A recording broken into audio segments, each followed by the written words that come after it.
Hallo und herzlich willkommen zur 93. Folge von Fräulein Maja empfiehlt. Jessie und Tiger möchten gern wissen, wie groß ein Katzenrevier üblicherweise ist und ob man die Reviergröße verändern bzw. verkleinern kann. Vielen Dank für diese Frage und wir versuchen sie heute zu beantworten. Das Zuschauervideo kommt heute auch passenderweise von Jessie, Tiger und dem Gaststar Mickey. Falls ihr auch einmal eure Lieblinge in einer Folge von uns sehen wollt oder Fragen und Ideen habt, schickt uns gern alles per Mail oder WhatsApp und vergesst nicht, euren Namen und die Namen eurer Fellnasen mit hineinzuschreiben. In Folge 2 haben wir euch bereits etwas zum Revier unserer geliebten Samtpfoten berichtet. Es kann sowohl im Freigang als auch in der Wohnung liegen und unterschiedlich groß sein.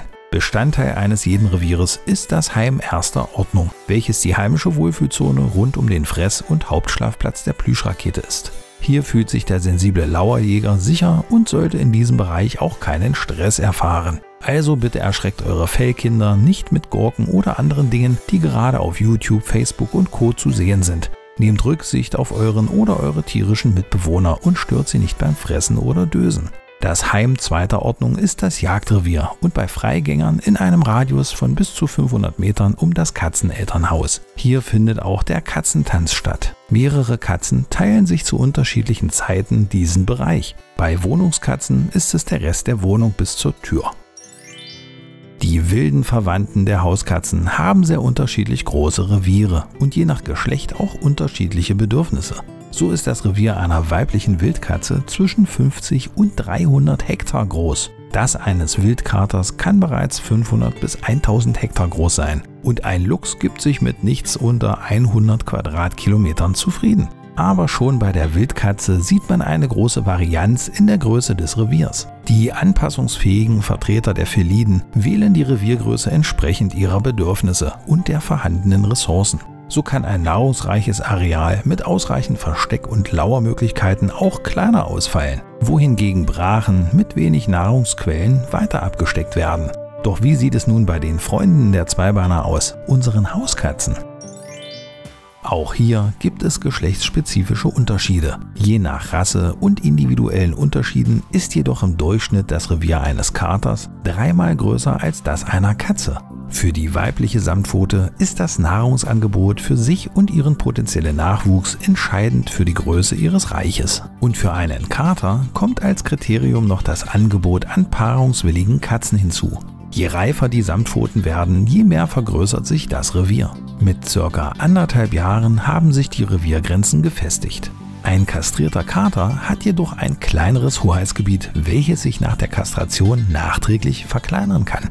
Und wie schafft es die Samtpfote nun, die vielen Herausforderungen und Gefahren ihres selbstgewählten erkämpften Reiches zu bewältigen? Und wie groß ist das Revier nun? Kastrierte Hauskatzen ziehen ihre Grenzen in der Regel innerhalb eines Radius von ca. 500 Metern um die heimische Wohnung. In der Stadt reicht ihnen oft eine Reviergröße von 300 bis 1100 Quadratmetern aus. Nicht kastrierte Kater können bis zu 2000 Quadratmetern beanspruchen.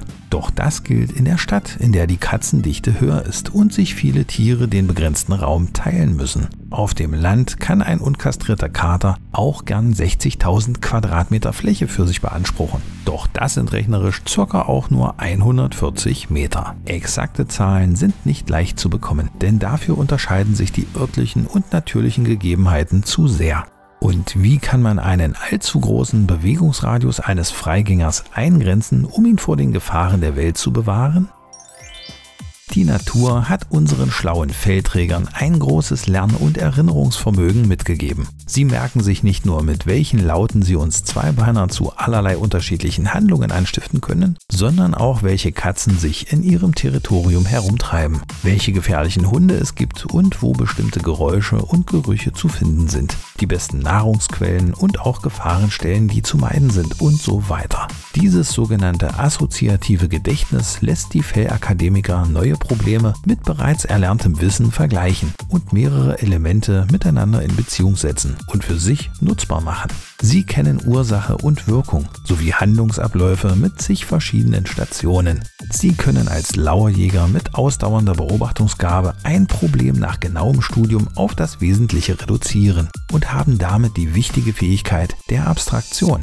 Damit ist es Ihnen möglich, Aufwand und Nutzen einer Aufgabe gegeneinander abzuwägen.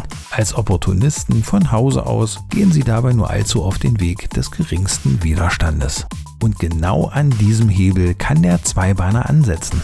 Mit ausreichendem und vor allem hochwertigem Futter zur immer gleichen Zeit, dem einen oder anderen Leckerli zwischendurch, Streichel- und Kuscheleinheiten mit dem Dosenöffner und sicheren Rückzugsorten. Damit erwischt man den richtigen Nerv der umtriebigen Kuschelmonster. In Teil 26 erklären wir euch ganz genau, was die Fellraketen an uns Zweibeinern so zu schätzen wissen. Schaut doch mal rein. Wer regelmäßig seinen Freigänger bzw. Freigängerin mit Futter versorgt, der sorgt auch für eine starke Bindung an das Revier erster und zweiter Ordnung und für einen geringeren Bewegungsradius. Wer seine Fellrakete auf ihren Namen trainiert und sie ausschließlich zu positiven Gelegenheiten beim Namen ruft, der kann auch seine Plüschrakete nach Hause flitzen sehen, wenn sie zur Mahlzeit gerufen wird. Wie ihr eurer Fellnase ihren Namen beibringt, zeigt euch Travelers Garden. Klickt hierzu entweder hier oben rechts auf die Infobox oder auf den Link in der Beschreibung. Und das war es für heute mit Fräulein Maja empfiehlt. Wenn ihr noch weitere Anmerkungen und Hinweise oder Kritik zum Thema Katzenreviere habt, dann schreibt sie doch bitte in die Kommentare. Und wenn euch unsere Folge gefallen hat, dann gebt doch bitte einen Daumen hoch und teilt uns. Im Rätsel vom letzten Mal suchte Maja den oder die Retter. Das war knifflig, aber ihr habt fleißig mitgerätselt und es auch herausbekommen. Wir finden es wirklich klasse, dass ihr weiter mitmacht. Und hier kommt die aktuelle Aufgabe.